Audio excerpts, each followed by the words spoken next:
બીજી એક સારી વાત છે જે આપણા ઉદ્યોગને, વેપારને, આપણા સંબંધોને એકબીજાને સહાયરૂપ થવામાં, એકબીજાના ઉત્કર્ષમાં ભાગીદારરૂપ થવા માટે, એકબીજાને સહકાર આપવામાં એક બહુ જ મોટી વાત છે કે વ્યક્તિને ઓળખવી, વ્યક્તિ સાથેના સંબંધો ગાઢ કરવા અને જે વ્યક્તિઓ સાથે આપણે કામ કરવાનું છે એની માટે પોઝિટિવિટીની દ્રષ્ટિ રાખવી, આ પણ તમને સારપમાંથી મહાનતા તરફ લઈ જશે. તમને એક સરસ પ્રસંગ કહું કે વ્યક્તિની કદર કોને કહેવાય.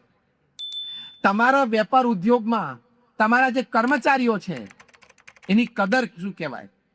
અહીં તો ધોળકિયા પરિવાર, સૌજીબન એ લોકો આદર્શ છે આપણા આખા સમાજ માટે. એમની તો ઘણી બધી વાતો આપણને ખબર છે. દુનિયામાં સૌથી પ્રથમ જે અબજોપતિ બનેલા, first dollar billionaire upon this earth, JD Rockefeller, એમની કંપનીમાં એક કર્મચારીના ખોટા નિર્ણય અને ભૂલના લીધે તે જમાનામાં એટલે 1965-68 સાલની આ વાત $2 મિલિયન એટલે કે $20 લાખ ખોટ ગયેલી. રોકફેલરને આ વાતની ખબર પડી. એમણે એ કર્મચારીને પોતાની ઓફિસમાં બોલાવ્યા એટલે કર્મચારીને ખબર હતી કે આજે મને કાઢી મૂકશે, મને સાહેબ ખખડાવશે. જેડી રોકફેલરે ડ્રોવરમાંથી એક નાની ચિઠ્ઠી પાર પાડી, ટેબલ ઉપર મૂકીને એમણે કહ્યું કે તે જે આ કંપની માટે છેલ્લા 18-20 વર્ષથી સારા કાર્યો કર્યા છે અને કંપનીને જે લાભ થયો છે એ હું તને પહેલા ગણાવું. અને પછી કહ્યું કે તે જે વફાદારીપૂર્વક આ કંપનીમાં કામ કર્યું છે આટલા વર્ષોથી, એની સામે તારી એક ભૂલ મારી નજરમાં આવતી નથી. એટલે તને ખાલી હું રિટેન નથી કરતો, તું વધારે સારા નિર્ણયો લઈ શકે એની માટે આજથી હું તને પ્રમોશન આપું છું. એ વ્યક્તિને પણ એમ અહેસાસ થયો, એક અંતરદ્રષ્ટિ થઈ કે મને મારી ભૂલ માફ કરીને મારા શેઠે આવી એક મોટી જવાબદારી આપે છે તો મારે પણ વિશેષ કાર્ય કરીને આ ખોટ ભરપાઈ કરવી. એને 1.5-2 વર્ષમાં જ વિશેષ ધંધો શોધી લાવી અને આ ખોટ વ્યાજ સાથે પૂરી કરી દીધી. તો આ બિઝનેસના એક્સપાન્શન માટે તમારે ત્યાં જે કર્મચારીઓ કામ કરે છે એ પણ તમારો એક પરિવાર છે. It is your family. એક પરિવાર ઘરે છે અને એક પરિવાર ઓફિસમાં છે, ફેક્ટરી પર છે. એવી જ ભાવના હંમેશા રાખવી. એની સાથે આપણા સંબંધો વધે. કારણ કે હાર્વર્ડ યુનિવર્સિટીના એક સર્વે પ્રમાણે મેનેજમેન્ટની દ્રષ્ટિએ એક સુંદર સંશોધન બહાર પડ્યું છે. એક વાક્યમાં શબ્દશઃ હું તમને વાત કરું, એમણે કહ્યું કે 90% of your business and its growth is dependent upon your human relations with people. 90% તમારો ધંધો અને ધંધાનો વિકાસ એનો આધાર તમારા વ્યક્તિઓ સાથેના માનવીય સંબંધો ઉપર આધાર છે. કારણ કે આજે 21મી સદીમાં બધા પાસે ક્વોલિટી છે, દરેક પાસે બુદ્ધિ છે, ઇન્ટરનેટ એટલે ઇન્ફોર્મેશન હાઈવે દરેક પાસે છે. તો આ સામ્યતાની વચ્ચે કયા એક ગુણથી તમે આગળ વધી શકો છો એ છે તમારા માનવીય સંબંધો. એની માટે ફરી એક વખત તમને યુવાનોને એક બીજું પુસ્તક વાંચવા માટેની અરજી કરીશ અને એ પુસ્તક છે સ્ટીફન કોવીએ લખ્યું છે ધ 8th હેબિટ. સ્ટીફન કવી દુનિયાના 3000 શ્રેષ્ઠ સક્સેસફુલ વેપારમાં, ઉદ્યોગમાં, સમાજમાં, પરિવારમાં બધી જ રીતે સફળ ગયેલી એવી 3000 વ્યક્તિઓ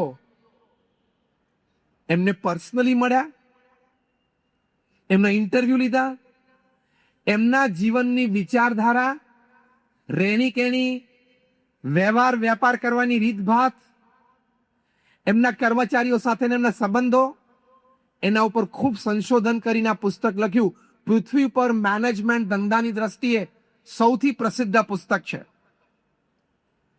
એ 7 habits of highly effective people, કે આ 7 આદતો આ વ્યક્તિઓના જીવનમાં મને કોમન જોવા મળી.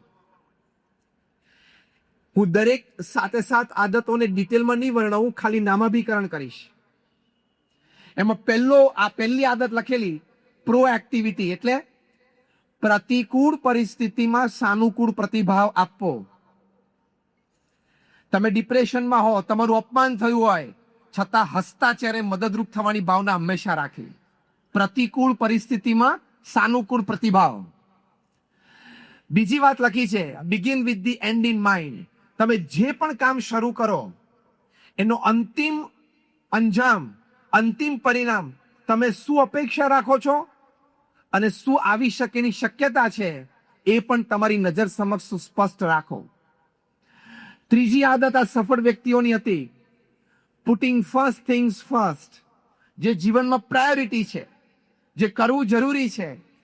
આપણી બધાની સામાન્ય આળસ ભરેલી આદતો એવી છે કે આપણને સરળ કામ હોય, સહેલું હોય એ વહેલું કરવું ગમે. જેમાં આપણે બુદ્ધિ શક્તિ આવડત વધારે મૂકવી પડે, થોડો પરિશ્રમ કરવો હોય એની માટે આપણે રાહ જોઈએ, પછીથી કરીએ, આળસમાં જતું રહેતું હોય છે. પ્રાયોરિટી. ચોથી આદત લખી છે, થિંક વિન વિન. આ તો તમારા વેપાર ધંધાના વિકાસ માટે બહુ જ અગત્યની ટેવ દરેકે પાળવી જરૂરી છે. થિંક વિન વિન એટલે હું પણ જીતું, તું પણ જીતે. હું પણ વેપાર કરું, તું પણ વેપાર કરે. હું પણ કમાઉં, તું પણ કમાય. હું પણ સુખી થઉં, તું પણ સુખી થા. હું પણ પ્રગતિ કરું, તું પણ પ્રગતિ કર. આ ભાવથી દરેક સાથે જોડાવું, આ ભાવથી દરેક સાથે વેપાર કરો, આ ભાવથી દરેક સાથે સંબંધ રાખો. એટલે ક્યાંય સ્વાર્થની ભાવના અને મેળવી લેવાની ભાવના ઉત્પન્ન ન થાય. પ્રમુખ સ્વામી મહારાજ આ ભાવનાથી જીવનમાં જીવ્યા. એમનું સૂત્ર હતું, જે હું તમને શબ્દશ કહું. પ્રમુખ સ્વામી મહારાજ કહેતા, અન્યના સુખમાં આપણું સુખ, અન્યના ઉત્કર્ષમાં આપણો ઉત્કર્ષ, અન્યની પ્રગતિમાં આપણી પ્રગતિ. આ એમનો શતાબ્દી વર્ષ મહોત્સવ ચાલી રહ્યો છે. એ અંતર્ગત આવા સુવિચારો એમના જીવનમાં જે હતા એ ખરેખર આપણને સૌને પ્રેરણાદાયી છે. તો થિંક વિન વિન. પાંચમી આદત લખે છે, seek first to understand and then to be understood. કે પહેલા તમે સામેવાળી વ્યક્તિને સમજવાનો પ્રયત્ન કરો, પછી એ વ્યક્તિ તમને સમજે એવી અપેક્ષા રાખો. બહુ જ સરસ આદત આ સફળ વ્યક્તિઓના જીવનમાંથી આ પાંચમી આદત. આપણે કોઈને મળીએ ને કોઈને આપણે મુદ્દો સમજાવી દેવો એટલે એની વાત સાંભળવા આપણે જલ્દી તૈયાર નથી હોતા. તું સમજ, મારે તને જે વાત કરવી છે સાંભળ. સ્ટીફન કોવી એમ લખે છે આ પુસ્તકમાં કે આ બધી જ સફળ વ્યક્તિઓ they were empathic listeners. એ બહુ સારા શ્રોતાઓ હતા. બહુ શાંતિથી દરેકને કાન આપતા અને પ્રેમથી દરેકની વાત સાંભળતા. એટલે તમારે પણ એ આદત રાખવી.